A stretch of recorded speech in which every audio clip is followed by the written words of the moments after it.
Hi, and welcome to another LRCC Soundbite. It's the week before Easter. Lots of people, myself included, are starting to think about what they're going to do with all that chocolate they're hoping to get next week. But in church, we've started thinking about the last week of Jesus' life.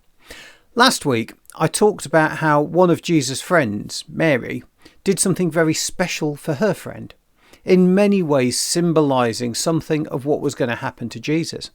Well, today is usually called Palm Sunday, a day when many churches will be handing out crosses made out of a palm leaf. And all that comes from a story about how Jesus arrived in Jerusalem in that final week. Now, many hundreds of years beforehand, a prophet, his name was Zechariah, had prophesied that a great king who would win an incredible victory was going to arrive in Jerusalem riding on a young donkey. Jesus, as king of the universe, certainly fits the bill of a great king. And a great victory? Well, that's what Jesus was going to be doing a week later at Easter, when he died to enable our sins to be forgiven. And that would then make it possible for everyone who had ever lived and would ever live to be put right, if you like, with God and live forever with him. I think that would count as a great victory. Now, Jesus would have known this prophecy. So some might say that, was it really predicted? Because he knew the prophecy, so did he just do it because it was there? But on the other hand, I could look at it and I could say, well, anyone could go and get a donkey and ride into Jerusalem on it. But to have the credentials of being a great king and to win the victory, well, that's what made this a really special day. Now, Jesus, he'd become something of a celebrity, a bit of a famous person in the area. And there was something that people in Jerusalem did for the famous people, for the well thought of celebrities of their day. What they'd do is they'd take off their coats and their cloaks and they'd lie them down on the floor, kind of like we might do a red carpet, so the person could come in walking, or in this case riding, on all these coats and cloaks. And they would shout, they'd sing, they'd celebrate, and they would wave palm branches.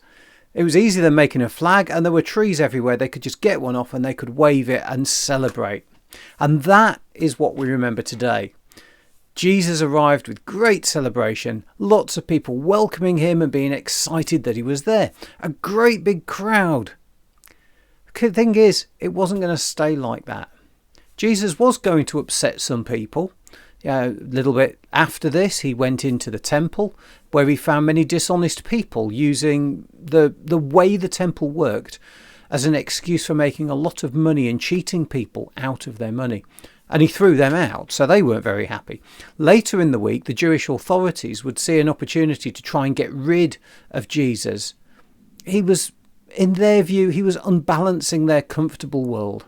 He was, and they would then go out, they would stir up another large crowd of people to go and ask the Roman governor to have Jesus executed by crucifixion. It's telling, really, isn't it, how easily a crowd can be swayed to a particular way of thinking and can go out looking for that result. On the Friday, the day we remember as Good Friday, Jesus would die. But then on the following Sunday, he'd come back to life again. Proof, if it were ever needed, not just of Jesus being God, but of that great victory that I mentioned earlier. And it was happening for real. People could now speak directly with God. We call it prayer. And the offer to live forever with God? Well, that was there as well. Everything about the world was going to change. That's why, as Christians, we follow Jesus.